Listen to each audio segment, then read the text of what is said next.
So that was our first session, and here are a few aftermath thoughts. One thing I hope you'll see is that I provided my own characterization for Ulrika and her name, in fact, um, because Ulf had not provided much. He had provided some important points about her, but not much in terms of direct imagery or name, things like that. And so when that happens, instead of going through some sort of tedious interrogation of the player, I either provide it myself because I kind of feel a strong notion or that I think is going to be in accord with what they told me. And I was kind of watching Ulf carefully as I provided my interpretation. Or I'll ask questions, things like, what does she look like, or stuff like that. And you'll notice I did some things about that, for example, with asking, just because I'm really thinking in terms of artists and comics panels. When I ask for descriptions, I don't need they're not singing for their supper. They're not going to get a bonus for it or something. And it's really just so I always have a visual of what's happening. The comics medium's really, really useful to rely upon as a model for it, because if you ask for what the panel looks like, then the player doesn't feel pressured into providing an ongoing narrative. Well, anyway, you will note that I obviously went a little crazy on just dragging in a Colombian connection out of nowhere. And it really came from two places in the now, even though it might not be obvious. One was that the cosmonaut is actually quite a proactive superhero. I mean, for such a disconnected guy, and is often on the lookout for the sensation, the almost metaphysical quality of being lost, and has a good reputation, for helping people. And I was kind of focusing on that. I wanted to kind of bring that out, that regardless of how the character feels, that the totality of this superhero is genuine. A part of that then was to think about immigrant issues in Göteborg, which are no small affair and deeply felt locally. And so it was Ulla's point that to have his character live in Örgryte, which is a southern neighborhood in in Göteborg, which is, not swanky, but is quite a nice neighborhood in some ways, whereas he works in Bergtun, which is undergoing a lot of, if not renovation, at least a lot of consideration of how this can be a better place to live than it is. So anyway, that was part of my thinking, is, okay, he brought this up and let's work with it. Whatever ham-handed qualities I may have brought to the depiction and the issues is, they are what they are, and worthy of criticism. If they are, let's see it. I'm not to challenge it, but to accept it. So that's one thing.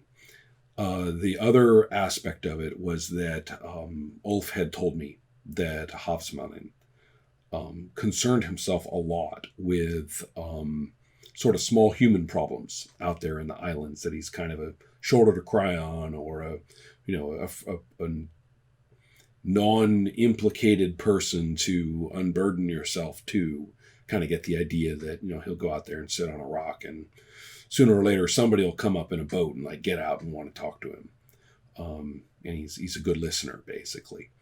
And he had mentioned especially casual drug use among teens out there on the islands, and that he kept an eye on them and on the dangers that they may face.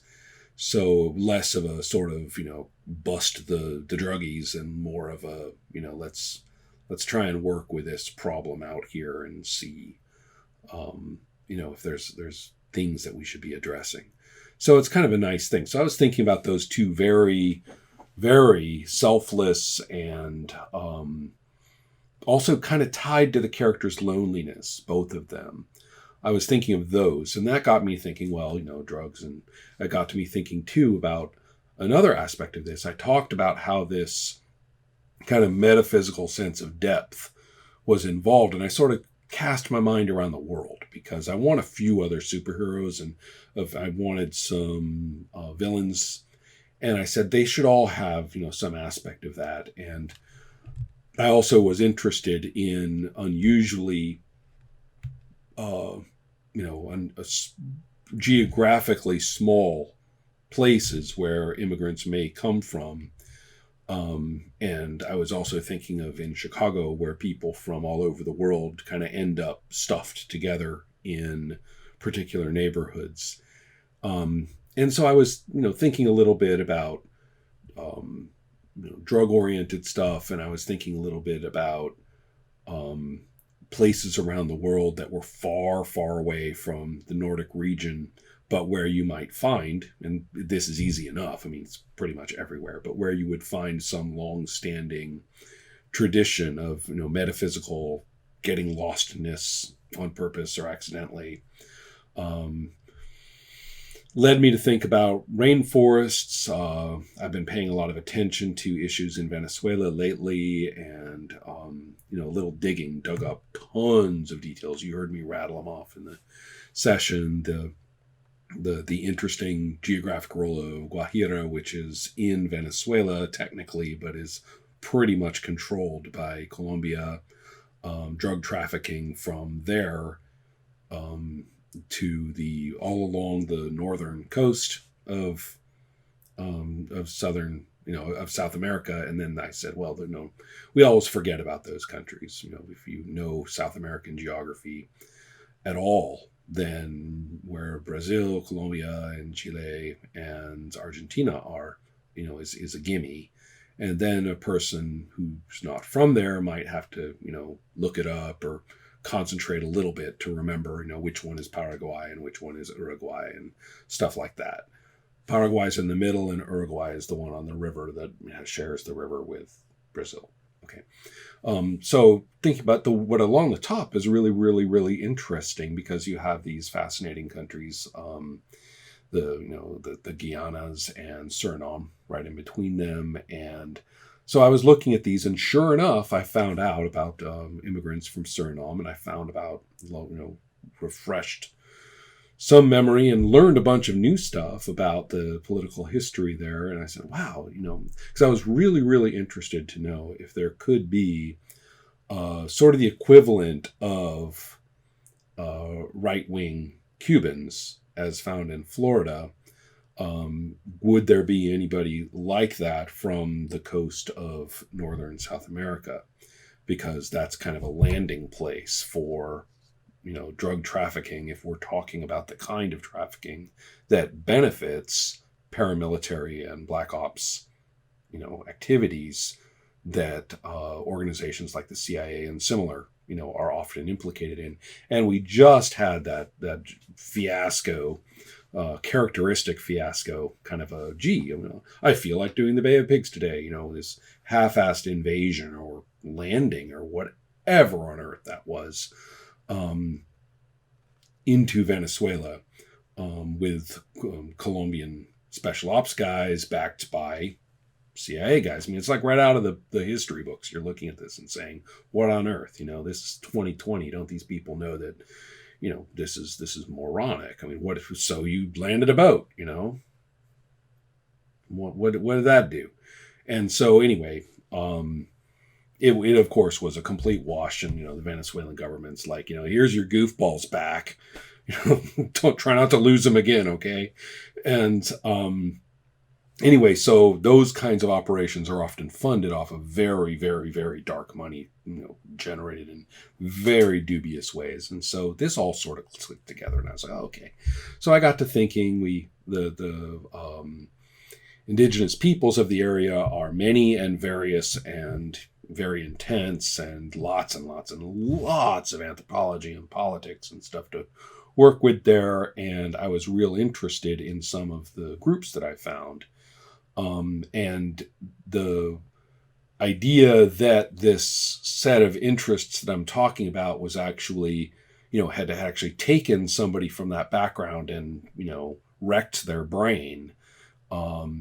And so therefore was able to exploit their connection, this particular person's connection, super heroic, if you will, to the land and the jungle and the animals and, with the Swamp Thing issues from the 1980s. You have to say it in the voice of the Swamp Thing. It's the green, right? The green.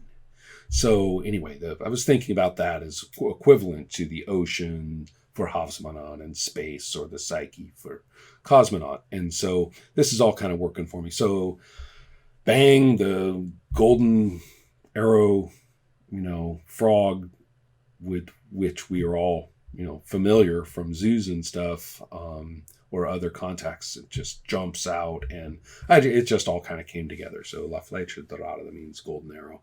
And it just seemed like a fine thing. So it seems like she comes out of nowhere. But you'll notice I just said she. That's a giveaway that they don't find out about for a while. But anyway, the point is that she seems to come out of completely nowhere in this story, but there is a lot of, tenuous steps that, got me to something that's specific and original seeming, but it did come from places in the now. And I was like, well, so anyway, it kind of boomed on me rather than, and now I knew that the nemesis off of Cosmonaut Sheet, who in Swedish would be Grå Ansikten, which is gray face.